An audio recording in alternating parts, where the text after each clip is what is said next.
أعوذ بالله من الشيطان الرجيم بسم الله الرحمن الرحيم قل هو الله أحد الله الصمد لم يلد ولم يولد ولم يكن له كفوا أحد صدق الله العظيم.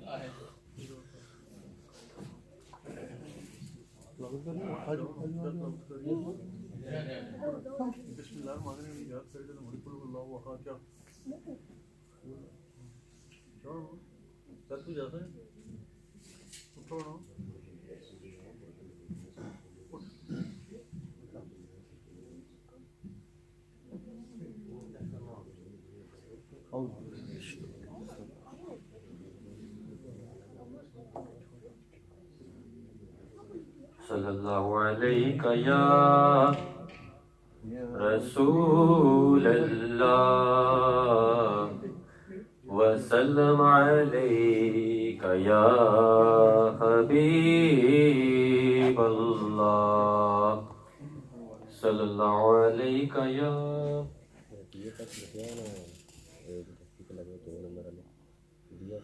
یا رسول اللہ وسلم علیک یا حبیب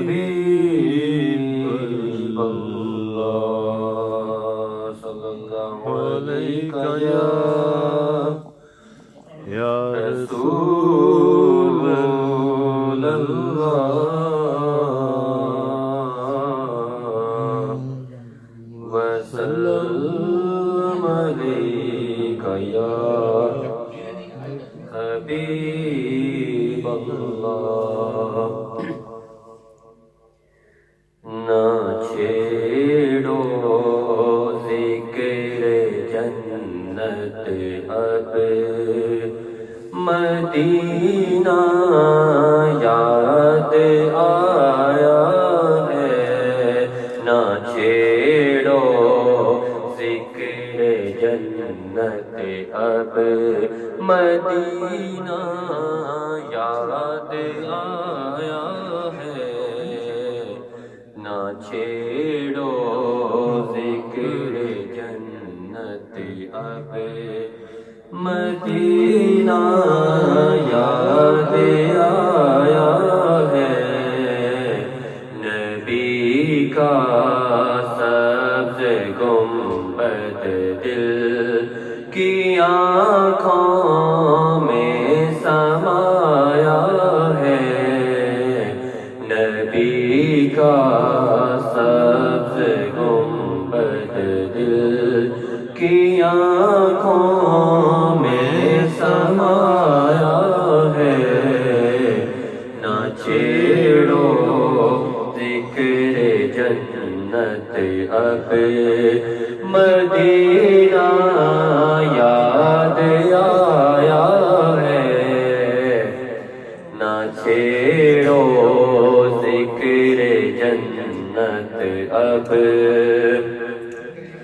ملا کرتی ہے منہ مانگی مرادیں تیرے روضہ پر ملا کرتی ہے منہ مانگی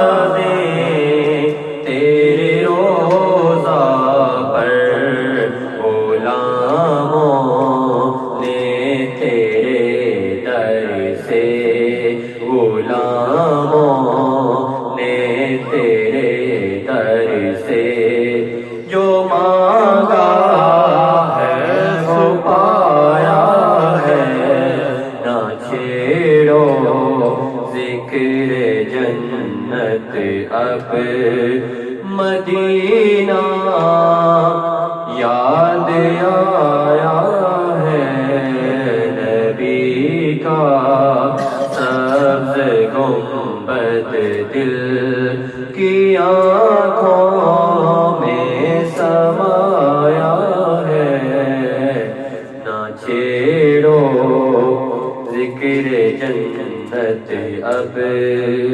مدینہ یاد آیا ہے۔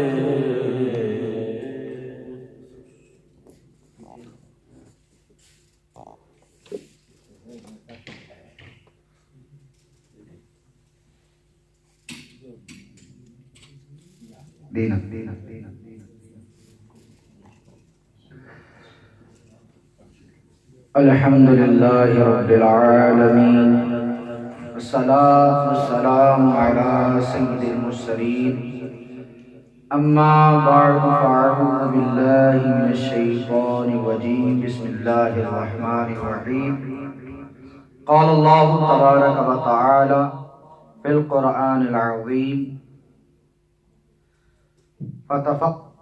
وتفقد الطير فقال ما لي لا أرى الهدهد أم كان من الغائبين صدق الله العظيم قال الله تبارك وتعالى في شأن حبيبه إن الله وملائكته يصلون على النبي يا أيها الذين آمنوا صلوا عليه وسلموا تسليما اللهم صل على سيدنا ومولانا محمد معدن الجود والکرم علیہ وبارک وسلم صلاۃ و سلام علیک یا سیدی یا مکی یا مدنی یا قرشی یا ہاشمی یا مطربی یا رسول اللہ۔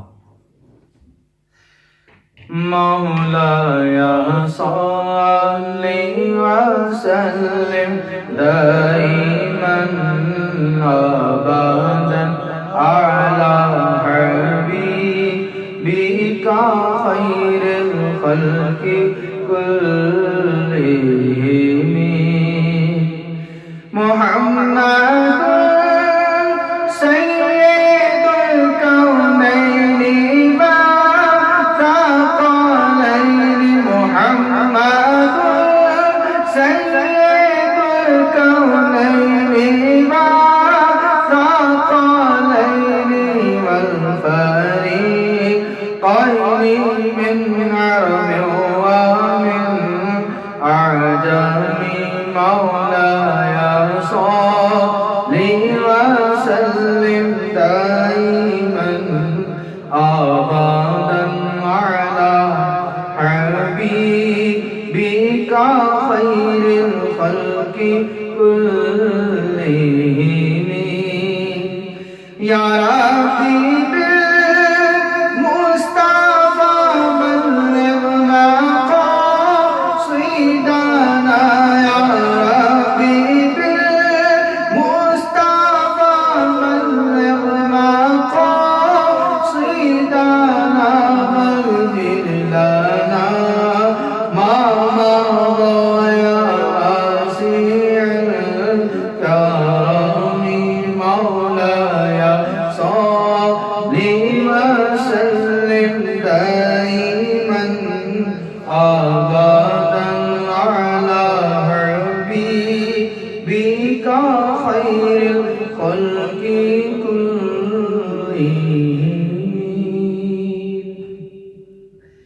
حضور جان عالم رسول محتشم شاہ بنی آدم شافع امم صلی اللہ تعالی علیہ وسلم پر درود و سلام پڑھنے کے بے شمار فضائل و برکات ہیں۔ آئیے نزول رحمت اور رسول برکت کے لیے ایک فضیلت سننے کی سعادت حاصل کرتے ہیں۔ آقا دو جہاں صلی اللہ تعالی علیہ وسلم نے ارشاد فرمایا، جو بندہ مجھ پر درود پاک پڑھنا بھول گیا وہ جنت کا راستہ بھول گیا۔ ہمیں چاہیے کہ پیارے آقا علیہ السلام پر کثرت سے درود و سلام پڑھنے کو یاد رکھیں، انشاءاللہ جنت کا راستہ بھی نہیں بھولیں گے۔ آئیے محبت کے ساتھ ایک مرتبہ بلند آواز سے درود پاک پڑھ لیجئے۔ اللہم صلی علی سیدنا و مولانا محمد معدن الجود والکرم علیہ وبارک وسلم صلاۃ و سلام علیک یا سیدی یا مکی یا مدنی یا قرشی یا ہاشمی یا مطربی یا رسول اللہ۔ خالق کائنات جل جلالہ نے ہم پر قرآن کریم نازل فرمایا اور اللہ تبارک و تعالی نے قرآن کریم میں پچھلی قوموں کے قصے بیان کیے۔ وہ بیان کرنے کے مقصد تاکہ آنے والی قومیں، آنے والی امت پچھلی امتوں میں کیے ہوئے اعمال، جو پچھلی امتوں پر نازل کیے ہوئے عذابات، جو پچھلی امتوں نے کیے اعمال ہیں، ان سے عبرت حاصل کریں اور ان کاموں سے خود بچ جائیں۔ اسی طرح اللہ تبارک و تعالی نے انبیاء اکرام علیہ السلام کے قصے بھی بیان فرمائے۔ ان کو بیان کرنے کا مقصد اللہ تبارک و تعالی نے اپنے نبیوں کی شان و عظمت کو بیان کرنا مقصود، اور دوسری جگہ پر ایک معنی یہ بھی ہے کہ پورا قرآن اللہ تبارک و تعالی نے اپنے محبوب کی تعریف میں نازل فرمایا ہے۔ جس بھی نبی کا قصہ قرآن سے اٹھا کر پڑھیں، جب کمپیریزن کرتے ہیں تو پتہ چلتا ہے کہ سب سے اولا والا ہمارا نبی، سب سے بالا والا ہمارا نبی، دونوں عالم کا دھولا ہمارا نبی، اپنے مولا کا پیارا ہمارا نبی۔ تو آج ایک بہت ہی اللہ تبارک و تعالیٰ کے مقرب نبی کا واقعہ سنتے ہیں۔ حضرت سلیمان علیہ السلام یہ وہ نبی ہیں جن کو اللہ تبارک و تعالیٰ نے پوری کائنات پر بادشاہت عطا فرمائے۔ انسان تو انسان، چرند و پرند، جنات، سب پر اللہ تعالیٰ نے آپ کو بادشاہت عطا فرمائے، حکومت عطا فرمائے، یہاں تک کہ ہواؤں کو بھی آپ کے ہاتھوں میں مسخر کر دیا۔ آپ جب بھی چلا کرتے تو جو جتنے بھی پرندے تھے وہ آپ پر سایہ کیا کرتے تھے، آپ پر سایہ کیا کرتے تھے۔ ایک مرتبہ آپ بیت اللہ کی زیارت کرنے کے بعد واپس آ رہے تھے کہ مقام صنعاء پر پرندوں نے سایہ کیا ہوتا تھا، تو ایک جگہ سے آپ پر دھوپ آ رہی تھی، اور سایہ کرنے کی جو جگہ تھی سب کی مخصوص تھی، اور جس جگہ سے دھوپ آ رہی تھی وہ جگہ ہدہد کے سایہ کرنے کی تھی، اس جگہ پر ہدہد ٹھہرا کرتا تھا۔ حضرت سلیمان علیہ السلام نے دیکھا تو وہاں سے ہدہد غائب تھا، موجود نہیں تھا۔ آپ نے پوچھا کہ ہدہد کہاں گیا؟ تو اس قصے کو اللہ تعالیٰ نے قرآن کریم میں یہ بیان کیا، فرمایا فَتَفَقَّدَ الطَّيْرَ فَقَالَ مَا لِيَ لَا أَرَى الْهُدْهُدْ۔ آپ نے جب پرندوں کی طرف دیکھا، اپنے لشکر کی طرف دیکھا تو وہاں ہدہد نظر نہیں آیا۔ آپ نے فرمایا ام کان من الغائبین، کیا ہدہد غائب ہو گیا ہے؟ کہاں گیا ہے؟ آپ نے جلال میں آ کر فرمایا لَأُعَذِّبَنَّهُ عَذَابًا شَدِيدًا، ہدہد یہاں سے غائب ہے، میں اس کو ایک بہت سخت سزا دوں گا، یا تو میں اس کو ذبح کر دوں گا، یا پھر وہ ایسی کوئی دلیل لے آئے، کوئی ایسا جو ہے اپنی براءت کا ایسا واقعہ لے آئے تو میں اس کو چھوڑ دوں گا۔ آپ نے تین چیزیں بیان کی، قال اعذبنه عذابا شدیدا، میں اس کو سخت سزا دوں گا، او لا اذبحنه، یا اس کو میں ذبح کر دوں گا، اور یاتینی بسلطان مبین، یا پھر کوئی ایسی دلیل لے آئے کہ جس سے میں اس کو چھوڑ دوں۔ آپ نے یہ تین باتیں کی، تو یہ واقعہ لکھا ہوا ہے کہ حضرت سلیمان علیہ السلام ہدہد سے بڑا پیار کیا کرتے تھے، اور ہدہد بھی آپ سے بڑا پیار کرتا تھا، بڑا لاڈلا آپ کا پرندہ تھا۔ اور ہدہد کے بارے میں آتا ہے کہ یہ پرندوں کے اندر ایک انجینئر تھا، اس کو اللہ تعالیٰ نے یہ طاقت دی تھی کہ زمین کی 7 تہوں کے اندر بھی پانی ہوتا تو وہ تلاش کر لیتا۔ جب بھی سلیمان علیہ السلام کا لشکر سفر کرتا، ہدہد جس زمین کے جس جگہ پر چونچ لگاتا، وہاں سے جنات کھودنا شروع کرتے، وہاں سے پانی ابلنا شروع ہو جاتا۔ یعنی اللہ تعالیٰ نے اس کی نگاہ کو وہ طاقت دی تھی کہ زمین کی 7 تہوں کے اندر چھپا پانی بھی دیکھ لیا کرتا ہے۔ لیکن حضرت ابو ہریرہ رضی اللہ تعالیٰ نے جب یہ روایت بیان کی کہ ہدہد کو اللہ تعالیٰ نے یہ طاقت دی ہے، تو کسی نے کہا ابو ہریرہ، جب ہدہد کو اتنی اللہ نے طاقت دی کہ وہ زمین کی 7 تہوں میں چھپا ہوا پانی بھی دیکھ لیتا تھا، لیکن جب بچے اس کے لیے دھاگے کا جال بچھاتے تو اس کے اندر پھنس کیسے جاتا؟ زمین میں چھپے ہوئے پانی نظر آ جاتے ہیں، لیکن بچوں کا بچھایا ہوا جال نظر نہیں آتا اس کو۔ حضرت ابو ہریرہ رضی اللہ تعالی عنہ نے فرمایا کہ اس کو زمین کی تہوں میں چھپا ہوا پانی تو نظر آتا ہے، لیکن تقدیر کا لکھا بچھا ہوا جال نظر نہیں آتا۔ یعنی کہ جب تقدیر غالب آ جائے نا تو ساری تدبیریں ختم ہو جاتی ہیں۔ سانپ ہے نا، سانپ کے کوئی پاؤں نہیں ہے، وہ اپنے پیٹ سے رگڑتا ہوا چلتا ہے۔ اور کن کھجورا آپ نے دیکھا ہوگا، اس کے ساتھ 100 پاؤں ہوتے ہیں۔ 100 پاؤں ہونے کے باوجود یہ کن کھجورا سانپ کی مرغوب غذا ہے، بہت پسند کرتا ہے اس کو کھانا ہوا۔ تو جب سانپ اس کو دیکھتا ہے نا تو اس کو فوراً پاؤں اپنے پیٹ کے بل گھسیٹتا ہوا جاتا ہے، اس کو پکڑ کر کھا جاتا ہے۔ تو کسی نے کن کھجورے سے پوچھا کہ تجھے اللہ نے 100 پاؤں دیے ہیں، سانپ کے پاس تو ایک بھی پاؤں نہیں ہے، تو پھر بھی پکڑا جاتا ہے؟ وہ کہتا ہے کہ جب تقدیر غالب آتی ہے تو پاؤں نہیں چلتے۔ اس سے ہمیں بھی سیکھنے کو ملتا ہے کہ جب تقدیر غالب آ جائے تو پھر کوئی حربہ کام نہیں آتا۔ آپ نے سنا ہوگا کئی مرتبہ کہ یار تو بڑا احتیاط کرنے والا، بڑا انٹیلیجنٹ شخص ہے، یہ تو نے کیسی بیوقوفی کر دی، یہ تو نے کیا کر دیا، دکان کو تالا لگانا بھول گیا، آج تو گھر کو تالا لگانا بھول گیا، آج تو جو ہے ہیٹر کو بند کرنا بھول گیا۔ وہ بھولنے گیا ہوتا، تقدیر غالب آ چکی ہوتی، جو کام ہونا ہے اب تو وہ ہو کر ہی رہے گا۔ تو یہ چیز ہے کہ جب تقدیر غالب آ جائے تو 7 تہوں میں چھپا ہوا پانی دیکھنے والا بھی بچوں کے بچھے ہوئے جال میں پھنس جاتا ہے۔ تو ہدہد جو تھا حضرت سلیمان علیہ السلام کا بہت ہی لاڈلا اور پیار کرنے والا پرندہ تھا۔ صاحب روح البیان نے اس کے حوالے سے کئی مزاح یعنی خوش طبعیاں بھی لکھی ہیں، لطیفے بھی لکھے ہیں کہ یہ حضرت سلیمان علیہ السلام کے ساتھ کیسے کیسے معاملات کیا کرتا تھا۔ جب لاڈلا ہوتا نا اس کی باتیں بھی ایسی ہوتی ہیں۔ ایک مرتبہ حضرت سلیمان علیہ السلام سے ہدہد کہنے لگا، یا نبی اللہ میں آپ کے سارے لشکر کی دعوت کرنا چاہتا ہوں۔ آپ نے فرمایا تو اور میرے لشکر کی دعوت کرے گا؟ کہنا آپ میری دعوت قبول کریں؟ آپ نے کہا ٹھیک ہے۔ کہا آج دوپہر کو آپ کے پورے لشکر کی دعوت میری طرف سے۔ جب دوپہر کا وقت آیا حضرت سلیمان علیہ السلام نے ہدہد کی طرف دیکھا تو وہ ایک درخت سے دوسرے طرف کی طرف اڑ کر بھاگتا، کبھی ادھر سے ادھر بھاگتا، کبھی ادھر سے ادھر بھاگتا۔ آپ نے پوچھا میاں تو نے تو آج ہماری دعوت کی تھی تو یہ ادھر ادھر بھاگ رہا، کہاں ہے کھانا؟ کہا اسی کا اہتمام کر رہا۔ تھوڑی دیر گزری تو ہدہد نے چڑیا کا شکار کیا، شکار کرنے کے بعد اس نے دریا کے اندر اس کو پھینک دیا اور کہا لشکر والے آ جاؤ، جس کو بوٹی ملے وہ بوٹی کھا لے، باقی شوربے میں گزارا کرے۔ دریا کے اندر ڈال دیا۔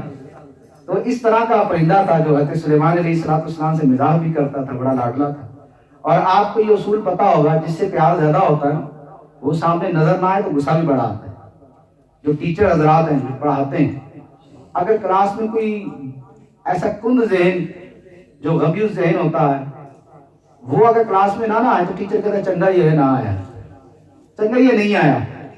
اور اگر کوئی انٹیلیجنٹ ذہین طالب علم نہ آئے تو اس کے بارے میں وہ پریشان ہوتا ہے یہ کیوں نہیں آیا، آج کا سبق یہ سنے گا نہیں، پڑھے گا نہیں تو اس کا نقصان ہو جائے گا۔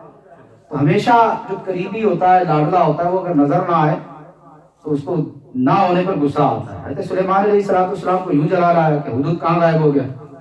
آپ نے پھر 3 باتیں کہیں کہ اس کو میں سخت سزا دوں گا، یا میں اس کو ذبح کر دوں گا، یا پھر یہ کوئی ایسی بات لے آئے کہ جس کی وجہ سے میں اس کو چھوڑ دوں۔ اب یہ 3 باتیں آپ نے کہیں۔ مفسرین اکرام نے لکھا تفاسیر کے اندر کہ سلیمان علیہ السلام جب محو خواب ہوئے تو ہدہد قریبی باغ میں چلا گیا۔ وہاں پر اسی جیسا ایک اور پرندہ ہدہد موجود تھا۔ اس نے ہدہد سے پوچھا تیرا کیا حال ہے؟ اس نے اپنا حال بتایا، کہنے لگا کہ میں بھی ایک بادشاہ کو جانتا ہوں جو عورت ہے، اس کی سلطنت بہت بڑی ہے اور اس کے پاس ایک بہت بڑا تخت ہے جس کے اوپر وہ بیٹھتی ہے، وہ سونے جواہرات ہیرے چاندی سونے سے جڑا ہوا ہے اور وہ 40 گز چوڑا 80 گز لمبا ہے اور اس کے پاس 12,000 سردار ہیں جس کے تحت فوجیں ہیں۔ بہت بڑا اس کا جو ہے وہ لشکر جرار ہے اس کے پاس۔ ہدہد نے کہا اچھا، تو اس نے کہا مجھے دکھا کر لا۔ اب وہ اس ہدہد کے ساتھ جو ہے وہ اس عورت کو جس کے پاس وہ بادشاہت تھی اس کو دیکھنے کے لیے چلا اور جا کر دیکھ کر آیا، وہ ملکہ بلقیس تھی۔ اب وہ جو سارا معاملہ دیکھ کر آ گیا، اسی میں اس کو تاخیر ہوئی اور یہ معاملہ سلیمان علیہ السلام کے سامنے پیش آیا اور آپ نے کہا کہ یہ غائب ہو گیا ہے تو میں اس کو سزا دوں گا یا اس کو ذبح کر دوں گا یا کوئی ایسی بات دے۔ اب سلیمان علیہ السلام نے اپنے درباریوں میں سے کہا کہ جاؤ ہدہد کو دیکھ کر آؤ کہاں ہے۔ جو شہباز تھا آسمان پر اڑنے والا، وہ ایک دم اپنی اڑان میں اڑتا ہوا پہنچا آسمان کی طرف اس نے دیکھا دور سے ہدہد اڑتا آ رہا ہے، اس نے حملہ کرنے کے لیے ہدہد کی طرف بڑھا تو ہدہد نے کہا کہ جس رب نے تجھے اس طاقت عطا فرمائی ہے تجھے اس کی قسم تو وہیں رک جا۔ شہباز رک گیا، اس نے کہا کہ تو مجھ پر حملہ کیوں کرنا چاہ رہا؟ کہا کہ سلیمان علیہ السلام نے فرمایا کہ تجھے یا تو ذبح کر دیا جائے یا تجھے سخت سزا دی جائے گی۔ اس نے کہا اور تیسری کوئی بات نہیں کہی؟ نے کہا ہاں تیسری بات کہی ہے کہ اگر کوئی ایسی بات تو لے آتا ہے تو شاید تیری جان بخش دی جائے۔ انہوں نے کہا پھر مجھے نبی علیہ السلام کی بارگاہ میں جانے دے، میری جان بخش دے۔ اس نے چھوڑا، ہدہد جو ہے وہ حضرت سلیمان علیہ السلام کے پاس آیا۔ اب یہ واقعہ قرآن کا ہے، کسی کی من گھڑت کہانی نہیں ہے۔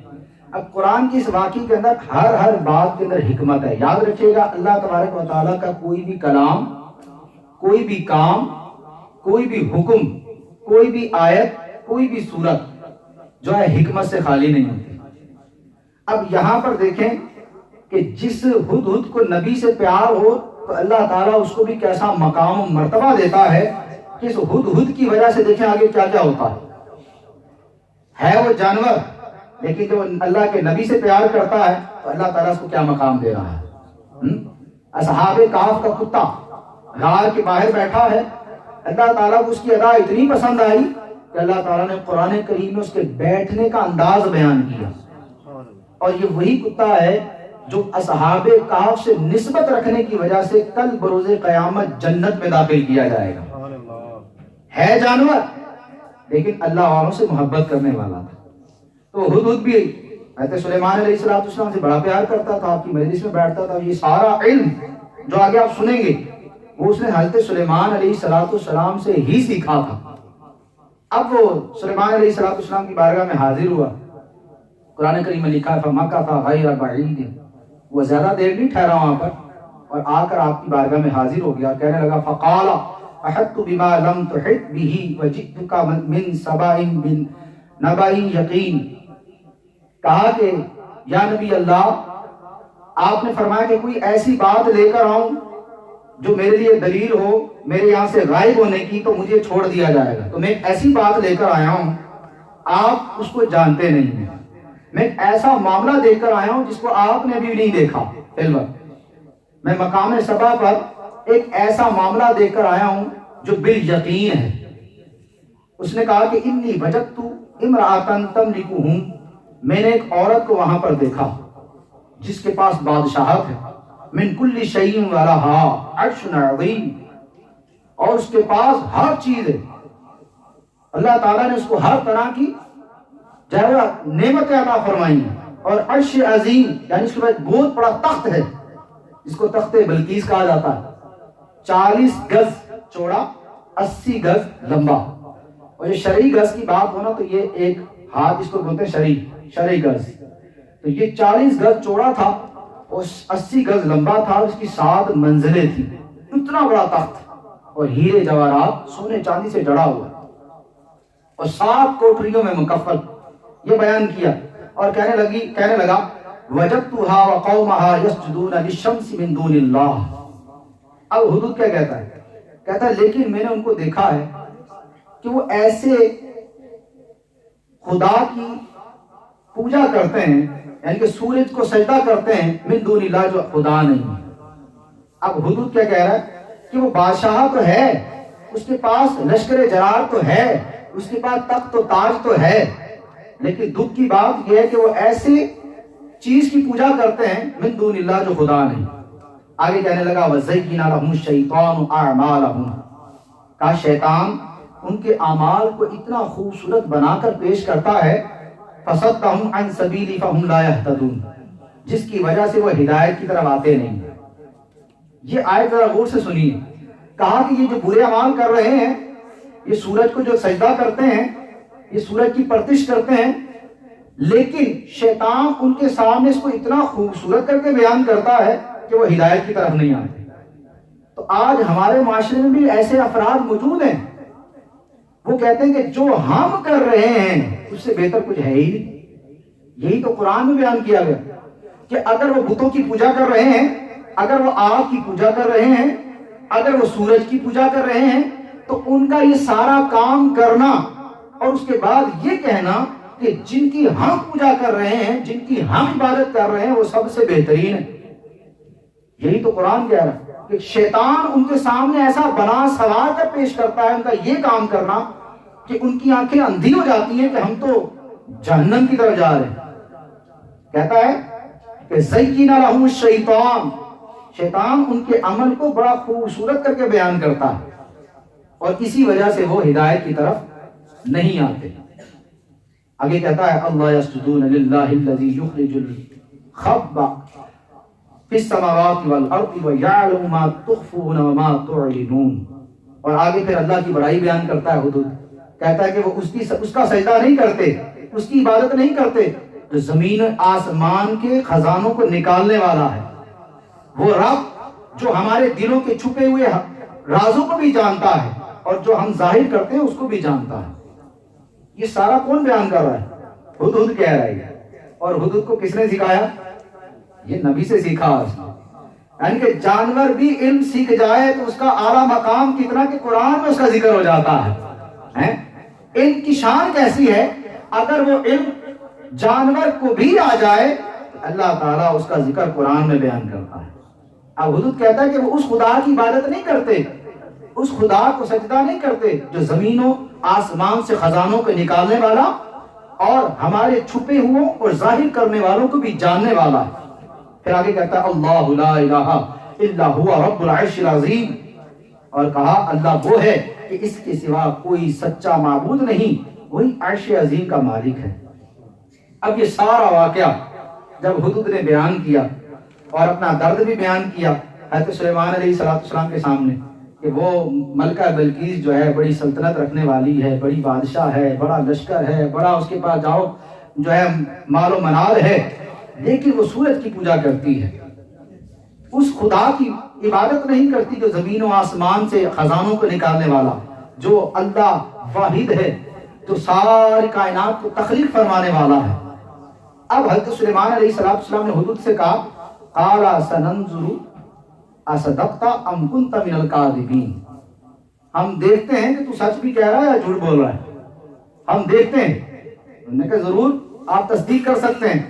تو سلیمان علیہ السلام نے اذهب بکتابی ھذا فالقه الیہم ثم تول عنہم فانظر ماذا یرجعون، فرمایا کہ میں تجھے ایک خط لکھ کر دیتا ہوں، وہ خط اس ملکہ کے پاس جا کر ڈالا، ثم تولا، پھر وہاں سے پھر جا، عنہم فانظر ماذا یرجعون، پھر دیکھ کہ اس کا رسپانس کیا آتا ہے۔ اب خط لکھا آپ نے، لکھنے کے بعد حدود کو دیا، حدود اڑتا ہوا گیا اور ملکہ بلقیس کے دربار میں پہنچا۔ وہاں پر اس کا بہت بڑا لشکر موجود تھا، وہ تخت پر بیٹھی ہوئی تھی۔ حدود نے جو ہے اس کی گود کے اوپر وہ خط پھینکا اور وہاں سے چھپ گیا جا کر۔ ملکہ بلقیس نے جب وہ خط پکڑا اور اس کو پڑھنا شروع کیا تو اس نے خط پڑھنے کے بعد اپنے سارے درباریوں سے مخاطب ہو کر کہا، کہنے لگی قالت یا ایھا الملأ، اے میرے سلطنت کے سرداروں، انی القی الی کتاب کریم، میرے پاس ایک عظیم خط ڈالا گیا ہے۔ یہ جو لفظ بولا نا اس نے، علماء مفسرین نے لکھا ہے اس کا یہ لفظ کہنا کہ میرے پاس ایک عظیم خط ڈالا گیا ہے، اللہ تعالیٰ نے اس لفظ کی وجہ سے اس کی ہدایت کا ذریعہ بنا دیا۔ کیوں؟ کیونکہ اس نے اللہ کے نبی کو خط کو کیا کہا؟ عظیم خط کہا، اس کی تعظیم کی، عزت کی، تکریم کی۔ ایک خط جو نبی سے نسبت رکھنے والا تھا، اس کی عزت و تکریم کرنے پر اللہ تعالیٰ نے اس کو ہدایت عطا فرما دی۔ جب سرکار دو عالم صلی اللہ تعالیٰ علیہ وآلہ وسلم نے خسرو پرویز کو جب خط لکھ کر بھیجا تو اس نے کیا کیا؟ نعوذ باللہ، میرے آقا علیہ السلام کا خط پھاڑ دیا۔ تو آپ علیہ السلام نے کیا فرمایا کہ جس نے میرا خط پھاڑا ہے اللہ تعالیٰ اس کی سلطنت کو چورا چورا کر دے۔ کیا ہوا پھر؟ تباہ و برباد ہو گیا۔ اس نے میرے آقا علیہ السلام کے خط کی تعظیم نہیں کی، وہ دنیا کے اندر بھی رسوا ہوا اور کل بروز قیامت بھی جہنم میں داخل کیا جائے گا۔ اور جس نے ایک نبی کے خط کی تعظیم کی اللہ تعالیٰ نے اس کو ہدایت کا سرچشمہ بنا دیا، اس کو ہدایت عطا فرمائی۔ اب خط پکڑا اس نے، پکڑنے کے بعد کہنے لگی کہ میرے پاس ایک عظیم خط ڈالا گیا ہے، انہ من سلیمان۔ اب اس کے اندر لکھا کیا تھا؟ خط کے اندر صرف حضرت سلیمان علیہ السلام نے دو باتیں لکھی. اس دور کے اندر جب خط لکھا جاتا تھا تو خط لکھنے کے اندر اس بات کو ملحوظ خاطر رکھا جاتا کہ سب سے پہلے خط لکھنے والے کا نام. تو آپ نے لکھا انہو من سلیمان و انہو بسم اللہ الرحمن الرحیم اللہ تعالی علیہ وقتونی مسلمین. صرف یہ دو کلمے لکھے. کہا کہ یہ خط سلیمان علیہ السلام کی جانب سے ہے، اللہ کے نام سے شروع جو نہایت مہربان رحم فرمانے والا ہے. اور کہا کہ تو مجھ سے بڑائی کرنے کی کوشش نہ کر، یعنی مجھ سے بڑا ہونے کی کوشش نہ کر، اور میری بارگاہ میں فرما بردار ہو کر حاضر ہو جا. صرف یہ دو کلمے لکھے. اور نبی کا خط تھا، نبی کی تحریر تھی، پکڑتے ہی کانپنا شروع ہو گئی. اس پر ایک رعب طاری ہو گیا. نبی کے خط کے اندر، نبی کی تحریر میں ایک رعب ہوا کرتا ہے. تھر تھر کانپنے لگی، اپنے سارے سرداروں کو جمع کر لیا اور کہنے لگی قالت یا ایھا الملأ افتونی فی امری ما کنت قاطعۃ امرا حتی تشہدون. کہا کہ میں تمہارے مشورے کے بغیر کوئی بھی کام نہیں کرتی، تو یہ خط میرے پاس آیا ہے، تم بتاؤ کیا مشورہ دیتے ہو کہ میں کیا کروں. وہ کہنے لگے قالوا نحن اولو قوۃ و اولو بأس شدید. کہا ہم تو بڑے ہی جو ہیں وہ طاقتور ہیں اور بہت سارا ہمارے پاس لشکر ہے، ہمارے پاس فوجیں تیار ہیں، ہتھیار تیار ہیں، سب کچھ ہمارے پاس موجود ہے. اگر تم کہو تو ہم ان کی سلطنت کی، ان کی بادشاہت کی دھجیاں اڑا کر رکھ دیں. اب سارے سرداروں نے کہا کہ اے ملکہ جو ہم تو تیار ہیں، اگر تو کہتی ہے تو ہمارے پاس لشکر بھی ہے، فوج بھی ہے، ہتھیار بھی ہیں، طاقت بھی ہے، سارا کچھ ہے، اگر تو کہے تو ہم اس پر حملہ کر دیتے ہیں. لیکن بعد میں کہنے لگے والامر الیک فانظری ماذا تأمرین. کہا لیکن معاملہ تیرے ہاتھ میں ہے، جو تو کہے گی وہ ہم کریں گے. اب جب سارا اس نے ان کے ساتھ مشورہ کیا، مشورہ کرنے کے بعد ان کی طرف سے رسپانس یہ آیا کہ ہم جنگ کرنے کے لیے تیار ہیں. تو ملکہ بلقیس تھی بہت ذہین اور عقل مند تھی. اس نے اپنے تمام سرداروں کو نصیحت کی. کیا نصیحت کرتی؟ کہتی قالت ان الملوک اذ دخلوا قرية افسدوها وجعلوا اعزة اهلها اذلة وكذلك يفعلون. کہا کہ جب بادشاہ کسی بستی میں داخل ہوتے ہیں تو اس کو تباہ کر کے رکھ دیتے ہیں، اس کے عزت والوں کو ذلیل کر دیتے ہیں، اور وہ ایسا ہی کرتے ہیں. کیا کہا اس نے؟ انہوں نے کہا تم اپنے لشکر پر، اپنی قوت پر گھمنڈ نہ کرو. جب بادشاہ کسی بستی میں داخل ہو جائیں تو اس کو تباہ و نیست و نابود کر کے رکھ دیتے ہیں. تم اس چیز کو نہ بھولو. تو اس نے بڑی عقل مندی کے ساتھ ایک جواب دیا. کہا کہ وَإِنِّي مُرْسَلَةٌ إِلَيْهِمْ بِهَدِيَّةٍ فَنَاظِرَةٌ بِهِمْ بِمَا يَرْجِعُ الْمُرْسَلُونَ. کیوں نہ ہم پہلے ان کے پاس کوئی ہدیہ بھیجتے ہیں، پھر دیکھتے ہیں ان کا رسپانس کیا آتا ہے. اس نے کہا کہ اگر تو یہ ہدیہ قبول کر لیں، جو بادشاہ ہوا کرتے ہیں وہ ہدیہ قبول کر لیتے ہیں، اور جو اللہ کے نبی ہوتے ہیں وہ ہدیہ قبول نہیں کرتے، وہ مال قبول نہیں کرتے، بلکہ وہ اپنے دین کی جو دعوت دے رہے ہیں اس کو قبول کروانے کی کوشش کرتے ہیں. اب اس نے کیا کیا؟ تفاسیر کے اندر لکھا کہ 500 سونے کی اینٹیں اور 500 لونڈیاں، 500 غلام مزین کر کے ہیرے جواہرات اور مشک و عنبر کی خوشبوؤں سے تر متر کرتے ہوئے حضرت سلیمان علیہ السلام کے پاس بھیج دیے قاصد کے ساتھ. اب ہدہد یہ سارا معاملہ دیکھ رہا تھا. اس نے جا کے حضرت سلیمان علیہ السلام کو بتایا کہ آپ کے پاس یہ چیزیں لے کر وہاں سے وہ روانہ ہو چکے ہیں. حضرت سلیمان علیہ السلام نے حکم ارشاد فرمایا 27 میل 27 مائل تک سونے کی اینٹوں کا فرش بچھا دو، سونے کی اینٹوں کا فرش بچھا دو اور چاندی کی دیواریں کھڑی کر دو.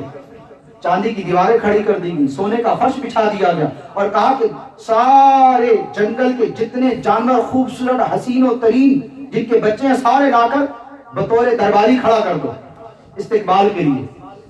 اب جب لونڈیاں، غلام اور 500 اینٹیں لے کے جیسی وہ حضرت سلیمان علیہ السلام کی سلطنت میں داخل ہوئے تو انہوں نے دیکھا کہ ہم تو 500 اینٹیں لے کر آئے ہیں، تو ہمارے تو زمین کے پیروں کے نیچے یہ اینٹیں بچھی ہوئی ہیں، اور ہم جن لونڈیوں غلاموں کو لے کر آئے ان سے کئی حسین و جمیل تو انہوں نے ہمارے استقبال کے لیے کھڑے کیے ہوئے. اب بیچارے وہ کیا دیتے، وہ وہیں پر ہی اپنا ہدیہ لے کر بیٹھ گئے، دینے کی طاقت نہیں رہی. تو سلیمان علیہ السلام نے ارشاد فرمایا فلما جاء سلیمان قال اتمدوننی بمال فما اتانی اللہ خیر مما. کہا کیا تم مجھے مال دینا چاہتے ہو؟ اللہ تعالیٰ نے مجھے بہت عطا کیا ہے. بل انتم بہدیتکم تفرحون, بلکہ تم سمجھتے ہو کہ میں تمہارا ہدیہ لے کر خوش ہو جاؤں گا. آپ نے فرمایا کہ پھر تیار ہو جاؤ, ارجع الیہم, لوٹ جاؤ اپنی ملکہ کی طرف اور اس کو جا کر پیغام دے دو. کہا فلانا یأتینہم بجنود لا قبل لہم بہا, اور ہم ایسے لشکر کو لے کر تمہارے پاس آ رہے ہیں. وَلَنُخْرِجَنَّهُمْ مِنْهَا أَذِلَّةً وَهُمْ صَاغِرُونَ, اور کہا کہ ہم ضرور تمہیں اس شہر سے ذلیل و رسوا کر نکال دیں گے اور تمہاری سلطنت کو نیست و نابود کر دیں گے. یہ پیغام دے کر ان کو بھیج دیا. جیسے وہاں وہ پہنچے انہوں نے جا کر سارا معاملہ ملکہ بلقیس کو سنایا. ملکہ بلقیس تیار ہوگی کہ میں خود چل کر حضرت سلیمان علیہ السلام کی بارگاہ میں حاضر ہو جاتی. اس نے جانے سے پہلے کیا کیا, اپنا وہ جو تخت تھا 80 گز لمبا 40 گز چوڑا, اس کو 7 کوٹریوں کے اندر چھپا کر مکفل کر دیا, تالا لگا دیا اور وہاں سے چل پڑی. جب وہاں سے چلی تو سلیمان علیہ السلام یہاں پر اپنے جو درباری تھے ان سے ارشاد فرمانے لگے. کہا قال یا ایھا الملأ ایکم یأتینی بعرشھا قبل ان یأتونی مسلمین, کیا تم میں سے کوئی ایسا ہے جو اس کے میرے پاس فرما بردار ہو کر آنے سے پہلے اس کا تخت میرے پاس لے آئے. حضرت سلیمان علیہ السلام اپنے درباریوں سے پوچھ رہے ہیں. تو کہا قال عفریت من الجن, تو ایک عفریت نامی جن نے کہا انا آتیک بھی, میں لے آؤں گا. آپ نے فرمایا کتنی دیر میں لے کر آؤ گے؟ کہہ رہے ہیں قبل ان تقوم من مقامک, اس سے پہلے کہ آپ اپنی جگہ سے یعنی اپنی مجلس کو برخاست کریں, اس سے پہلے میں آپ کے پاس تخت لے آؤں گا. کس حالت میں؟ انی علیہ لقوی امین, اس حالت میں لے کر آؤں گا کہ میں قوی امین بھی ہوں گا. کوئی ہیرا, کوئی سونا, کوئی چاندی بیچ میں سے غائب بھی نہیں ہوگا. جس طرح کا وہ مزین ہے اسی طرح آپ کی بارگاہ میں پیش کر دوں گا.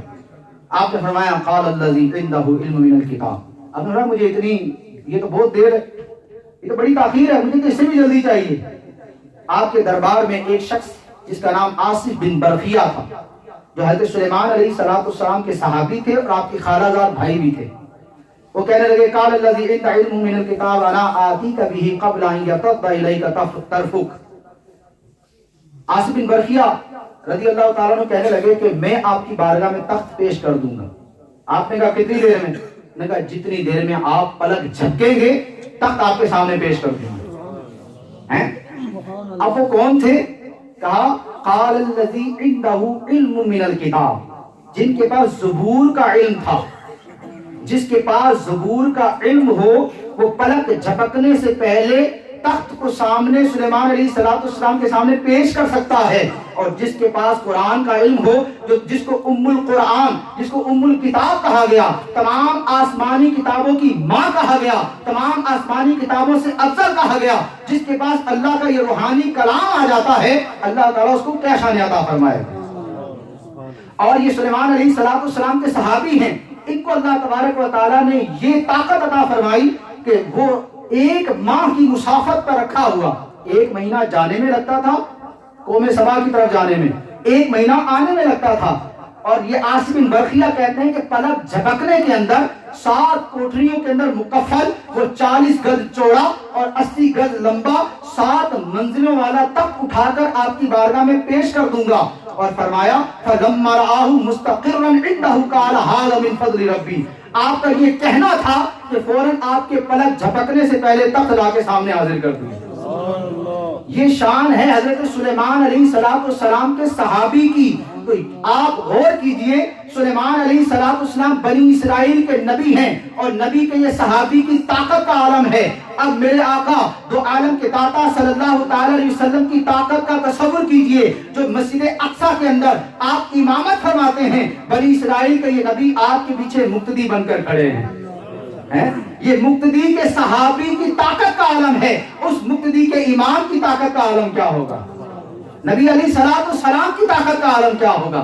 تبھی تو اعلیٰ حضرت کہتے ہیں سب سے اولا والا ہمارا نبی, سب سے بالا والا ہمارا نبی, دونوں عالم کا دھولا ہمارا نبی, اپنے مولا کا پیارا ہمارا نبی, کرنوں بدلی رسولوں کی ہوتی رہی, چاند بدلی کا نکلا ہمارا نبی, سارے اچھوں سے اچھا سمجھیے جسے ہے اس اچھے سے اچھا ہمارا نبی, سارے اونچوں میں اونچا سمجھیے جسے ہے اس اونچے سے اونچا ہمارا نبی، کون دیتا ہے دینے کو منہ چاہیے، دینے والا ہے سچا ہمارا نبی۔